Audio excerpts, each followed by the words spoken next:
Yeah, there are quite a few. So you have to, I mean, you have to have the 501(c)(3) nonprofit status first before you can do any of the sort of grant stuff. And a lot of the grant stuff is going to want you to show what you've done. So you need to kind of have a track record while you're working on the nonprofit status. You need to have a track record of doing stuff because Okay. otherwise you're going to be competing against kind of for a lot of the literary grants things that are organizations that have been around a lot longer, so and have a more proven track record. So you want to kind of start building that track record Okay. by events or community outreach, or you're gonna need to build a board, all of that sort of stuff. So yes, I can definitely send you some of the lists of literary grants, but you also want to look locally and in the state. So like a lot of the grants that we get are from like the Tennessee Arts Commission. And so that's a good place to start because that build a lot of places where you write grants for, they want to know that you've gotten grants in the past. It's kind of like the you need 3 years experience for the entry level job sort of thing. Yeah. So Right. same stuff here. But yes, there are a lot. Poetry Foundation has excellent grant work. There's a couple that are like specifically for poetry. There are some other ones that are kind of more national, but again, the local stuff is the best place to start with that. Okay. And how how have you navigated doing angel asks, like potential investors that are angel investors?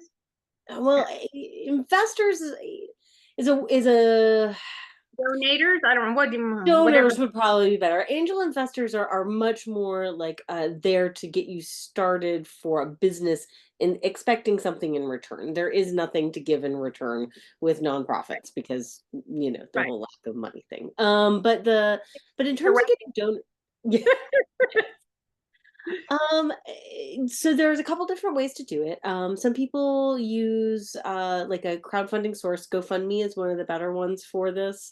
And especially if you have a nonprofit status, then you don't lose a percentage. You get everything that comes to you. So once you have that nonprofit number, then you can just pop it into there and then you can do your crowdfunding. I have some materials on how to create crowdfunding campaigns. If you'd like me to send those over, I'd be happy to do so.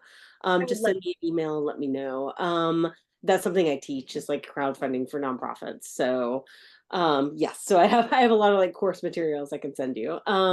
There's also in terms of like asking individual donors, when we started out, a lot what we did was we did, crowdfunding campaigns. Mhm. And then when Facebook started doing donations through that, that was also really helpful. So again, when you have that 501(c)(3) status, it takes a little bit to get it in the system, but once you do, then you can do a lot of different things. Like you can do fundraising through Facebook and stuff along those lines. So that can be really helpful. But if you have people who want to donate, giving them being able to think about things that you can give them in return rather than just like a good feeling about themselves. Like, can you give them naming rights for something? Can you make a big, thank you bundle? Can you, create an award that's named after them? Whatever it is that the focus of that is, kind of thinking about something that's a little tit for tat, as much as you can if you're looking for big dollar iterations. What is the kind of focus for this nonprofit for you? Well, I'm working with a small group of other fiction authors who are exploring serialization. Cool. And, and what we'd like to do is what we're thinking about doing as a collective is like maybe like early author accelerator so that Okay. people in the early stages of writing their first books or their first like serious attempts at profitable serialization to help them do that bridge into getting editing, getting covers, so that you can kind of grab talented people that might really struggle to make it past that hurdle and just kind of launch them. We want to trebuchet them. Okay, But so are you thinking about this as like an education program or as a publishing program or as a collective? Like, I think I want to know a little bit more about like what the goals, like the tangible goals are. sure. Well, one of the things we're going to do as a group is that we're starting a subscription that is just about education Mhm. and documenting our own experiences as we try different classes or work with different vendors or just to kind of start having an resource center where people that are doing what we're doing can come and grab information. But we also want to um,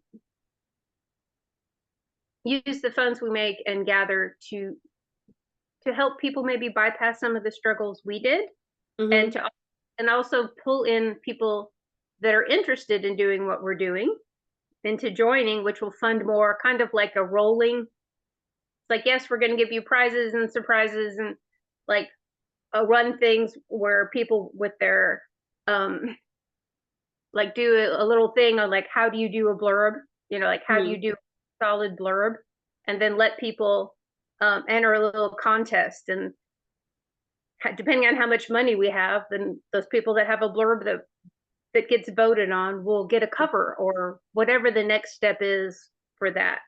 Mhm. So it, I think sometimes there's a real hurdle, especially for people in those early books, to try and get some momentum. Because once you're Mhm. making money from your books, you can afford the other stuff. Mhm. But in the beginning, it's just so brutal. Yeah. Okay. Have you written like a business plan or like a mission statement? We're real early days, like Okay. 2 weeks is when we started going, we should do this. So So that's probably what I would start with is like because you're going to need some of that for the bylaws that you'll need to turn in as part of the nonprofit iteration. So I think looking honestly, dumb as it sounds, the Little Idiot's Guide to Nonprofits is really good. You can get it probably for super cheap on the internet or from the library or whatnot. And it's got a lot of good details about like it gives you a sense of like what you need to actually create your bylaws and what those need to be. I feel like I overthought them and got really wound around it. And then I saw examples. I was like, oh shit, this is easy. And like, so it can be really, really simple. It can be as complicated as you want it, but it is more of a framework on which to build. But I think making sure that you have a clear and focused mission is mhm, really important. So not thinking about necessarily the things that you like how you're going to get there, but the goals for what you want to do. So if it is about focusing on helping beginning writers with like or educating beginning writers on the the work of serializing new blah, blah, blah. But like however you want to put that together but I think really keeping it focused. This was mhm, something that like with sundress everything kind of like got real big and I was like whoa whoa whoa whoa whoa bring it back down. So and then we got bigger again, but it was bigger because like intentionally as opposed to just kind of like trying to do everything. So keeping a focused mission, that's going to also make a lot more sense. Like having read for grants before, mhm, sometimes people are like, oh, we're going to do it with this and with this and with this. And like having one thing that you write those grants for, that's going to help a lot. Because if you're just saying it's going to go towards like, 17 different things as opposed to one visualized thing. So the grants are going to be good for like something that is really targeted. mhm, Whereas donations and general funds will be able to help with things that are a little bit more scattershot or like ideas that you have in the time being. So I mhm. don't know if that's helpful, but that's yeah. That does help. And like I'm amazed by everything you do because you really have you have a lot on your plate. And Yeah, is there any, if you were restarting again, is there anything you would do or not do? there's definitely some things that we learned that were just definitely, we tried it and it didn't work. I think um, being quicker to realize certain things aren't working. But also, I think building out a team earlier, I think, is really important to make sure that you have the people there so not all the weight falls on like one or two people so that it's evenly spread and making Mhm, sure that those people have the same sort of buy-in and I think that helps um the where I see literary organizations and nonprofits just generally mhm, fail is when there is one person who's carrying all of that, and that one person just kind of is like, I can't do it anymore, and there's mhm. nothing else. So the nonprofit and the board help with that, but they don't necessarily. Um, that it's something that you want to think about, like making sure you want to work with the people that you're working with. Right. How big a team did you start with? I mean, Sundress has been around a lot longer than it was a nonprofit. So, but it kind of paralleled. We started looking at nonprofit status in I think 2011, but we've been around technically for 11 years. But that lines up with about when we started print publishing, and so at that point in time, my kind of core team was maybe about 5 or 6 people. Obviously, it's a lot bigger now. We still only have 9 on the board because the board is its own sort of thing, and then we also have an editorial board and a reader board and a SAFTA board, and like those are different, but the board of directors is like the governing board, as it were. And you can have people that are both work with the organization but are not on the board. That's also important to kind of differentiate.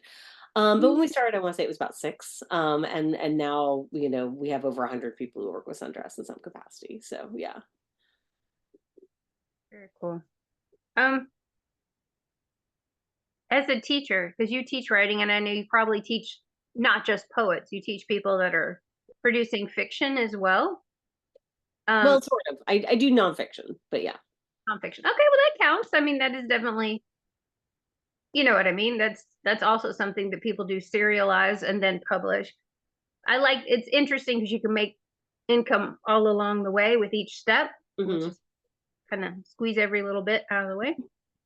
Um, is there any advice that you particularly or gaps that you see with people that are new or mid new, like people that are managing to get editing done and maybe professional covers but can't afford audio yet? Or are there any gaps that you see in young writers or new writers? All of them are young. I think, yeah, I that not my specialization there. With poetry, yes, I could answer that very easily. I think for me, a lot of the new writers or the folks who come into creative nonfiction or come into my class like 300 level courses just generally are they don't know anything about publishing. They immediately like I have to go get an agent, and like not that's all they kind of know is the word agent. They don't know what that means. They don't know how to do that. They don't have any sort of information on that sort of stuff. So they don't even know about like how to send to journals or that literary journals exist. And so some of that sort of education in terms of, just how to submit to a journal, how to write a third person biography, how to research journals, where to find that sort of stuff, how to determine like what's a good journal, like a lot of that stuff, I mean, that we kind of take for granted at this point in time, I think is something that is just totally anathema to them. It's very rare that they have any experience whatsoever. Like they might have at some point in time heard they were supposed to submit and then sent something to like the New Yorker, and I'm like, oh, honey, baby, like sure, I mean, sure, go for it, but yeah.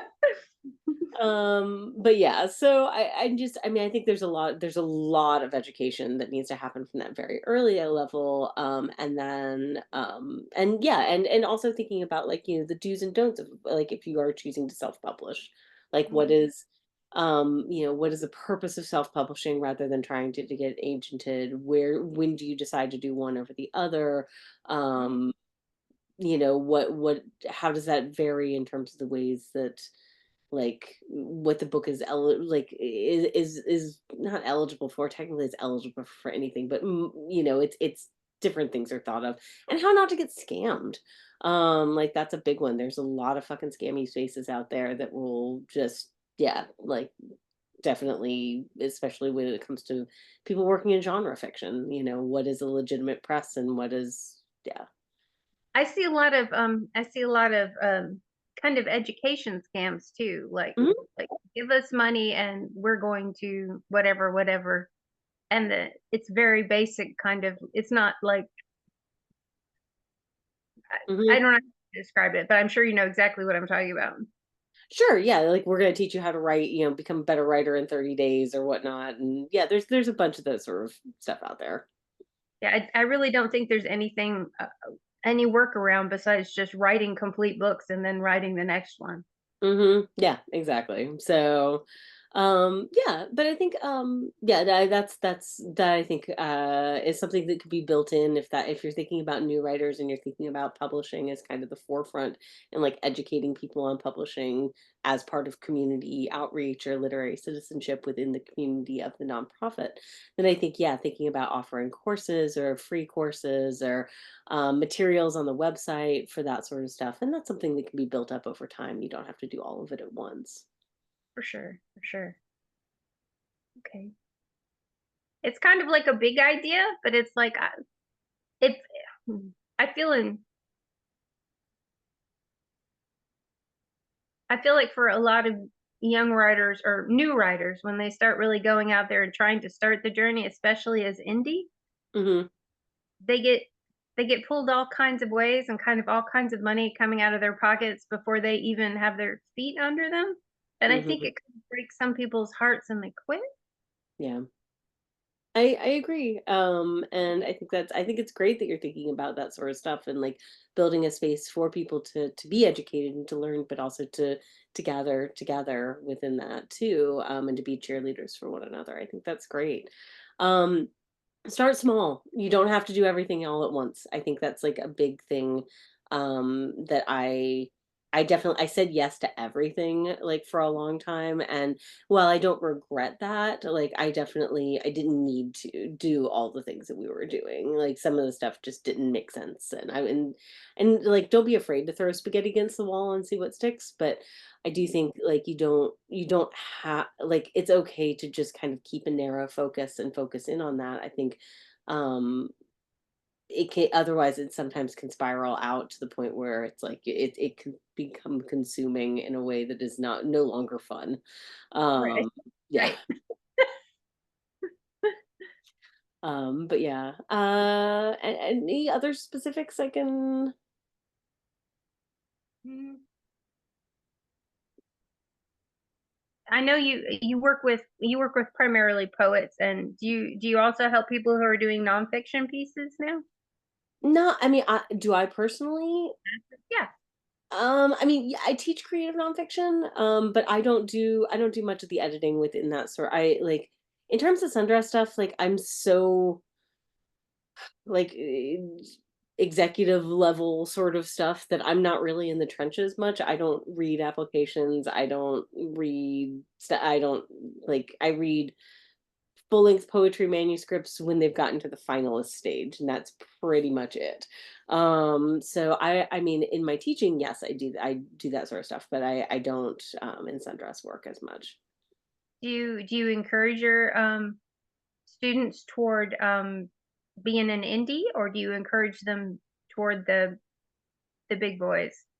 I encourage my students to send work to literary journals that they like. I don't even start to think about the big picture item because, especially because I don't teach fiction and like yes, lots of our students have are writing a novel. But Mhm. they come to me with that, and I'm like, nope. So, and most of the students who are in creative nonfiction have never written a CNF piece before. So we're at such baby steps there that it's not like thinking about writing a full memoir. Like almost nobody is thinking about that sort of stuff. So really what I deal with as an educator is much more small. So like how to send out 5 poems, how to send out an essay, as opposed to starting to think about like book length projects.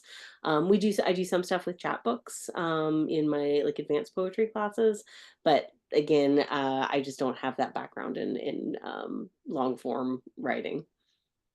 In your class, what do you the one you were talking about earlier that I'm going to ask for information for? Uh, Yeah. what what do you teach? What do you focus on in that class to help people? Yeah, it's a class called public writing, but mine is writing for advocacy. So the students pick a nonprofit in the Mhm, Knoxville area and work to raise a minimum of $1,000 for them through a GoFundMe page and a promotion campaign.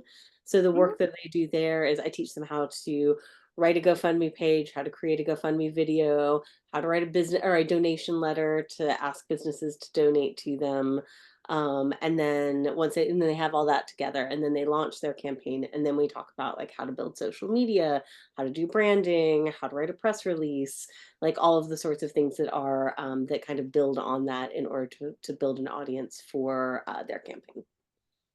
Well, I would sure appreciate you sharing any of that you would like. Sure, absolutely. Yeah, yeah, yeah. I can happily download those files and pop them together for you. Of That is so awesome. course. Um, is there any wisdom you would give to a small group of writers, like 7 of us that are thinking about doing this? We have a really diverse set of skills. Like one person runs an online like skills and craft summit every year and on YouTube and has a big YouTube channel. And we've got authors all across the board with kind of varying levels, but somewhere either in low, middle, or heading to middle kind of is where we are at. So we need to grow too. But the idea of pulling other people up and along with us has a lot of appeal. I Do think, you have any? I think just, coming up with a mission, like couple sentence mission statement that everybody is on board with. And that'll take some time. Because I think, it's like everybody's got a different idea of what an organization wants to be and what its focus should be. And so really coming up with something that's succinct and then staying on that mission for a little while before trying to build out from it. Is the goal to build a website and build online community? Is the goal to create like workshop series online? Is the goal to create a just a resource? Is the goal to have whatever that sort of iteration is, and make sure everybody's thinking about the same sort of thing. So and then thinking about why I guess it needs to be a nonprofit versus just a group of people doing things.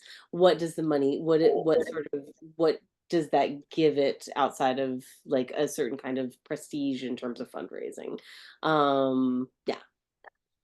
All right, we are at 3 o'clock, and I Yeah, I appreciate. know. I need to rumble. And I will send you an email, and if you would send me resources and send me Yes. this, that would be amazeballs. And thank you so much for your time. Absolutely, absolutely. If you think of any other questions, just drop me an email. I'll be happy to answer too. All right, All right. Good luck. I love what you're doing. I think it's super cool. thank you. Bye. No problem. Good to see you. Bye.